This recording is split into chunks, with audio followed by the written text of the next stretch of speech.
Hi friends, இன்றைக்கி நம்ம சேனலில் ரொம்பவே டேஸ்டான செட்டிநாடு சிக்கன் கிரேவி எப்படி செய்யுதுன்னு சொல்லிட்டு பார்க்கலாங்க.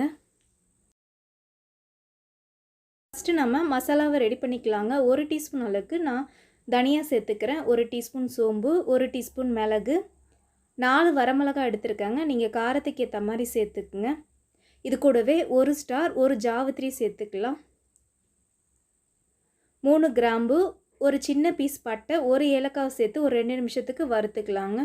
நல்லா வறுப்பட்டதுக்கு அப்புறமா நான் 1/4 கப் அளவுக்கு தேங்காய் எடுத்திருக்கேங்க. 3 துண்டு எடுத்திருக்கேன். ஒரு நிமிஷத்துக்கு மட்டும் வறுத்துட்டு ஸ்டவ்வை ஆஃப் பண்ணிக்கலாம். பேன் வச்சுட்டு அதில் 2 டீஸ்பூன் ஆயில் சேர்த்துக்கினாங்க. கொஞ்சமாக கருவேப்பிலையே சேர்த்துக்கலாம். 2 மீடியம் சைஸ் வெங்காயத்தை சின்ன சின்னதாக கட் பண்ணி வச்சுருக்கேன்.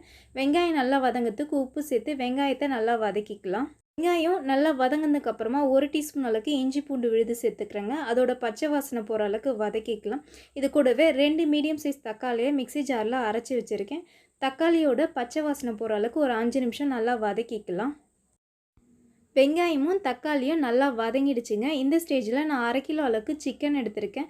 சிக்கனில் மஞ்சள் தூளும் உப்பு சேர்த்து ஒரு 10 நிமிஷம் ஊற வச்சுருக்காங்க.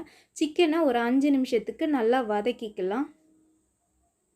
சிக்கன் நல்லா வதங்கினதுக்கப்புறமா நம்ம அரைச்சி வச்சுருக்க மசாலா பொடியை சேர்த்துக்கலாங்க. தண்ணி எதுவும் சேர்க்காம தான் நான் அரைச்சி எடுத்திருக்கேன். நான் அரைச்சி வச்சுருக்க எல்லா மசாலையும் சேர்த்துட்டேங்க. எல்லாத்தையும் மிக்ஸ் பண்ணி விட்டுட்டு மூடிட்டு மீடியமான ஃப்ளேமில் 5 நிமிஷத்துக்கு வேக விட்டுடலாம். நல்லா வெந்ததுக்கப்புறமா சிக்கன்லேயே நல்லா தண்ணி விட ஆரம்பிச்சிச்சுங்க. மிக்ஸி ஜாரை அலசிட்டு தேவையான அளவுக்கு தண்ணி சேர்த்துக்கலாங்க. எல்லாத்தையும் மிக்ஸ் பண்ணி விட்டுட்டு மூடிட்டு ஒரு 5 நிமிஷத்துக்கு நல்லா கொதிக்க விட்டுக்கலாம். நிமிஷம் போல் ஆனதுக்கப்புறமா ஓப்பன் பண்ணி பார்த்துக்கலாம். எல்லாத்தையும் கிளறி விட்டுட்டு மீடியமான ஃப்ளேமில் ஒரு 10 நிமிஷத்துக்கு நல்லா கொதிக்க விட்டுக்கலாம். ரொம்பவே டேஸ்டான நம்மளுடைய செட்டிநாடு சிக்கன் கிரேவி ரெடி ஆகிடுச்சுங்க. இட்லி, தோசை, சப்பாத்தி, சாதத்தோடு சாப்பிட சொல்ல ரொம்பவே சுவையாக இருக்கும்.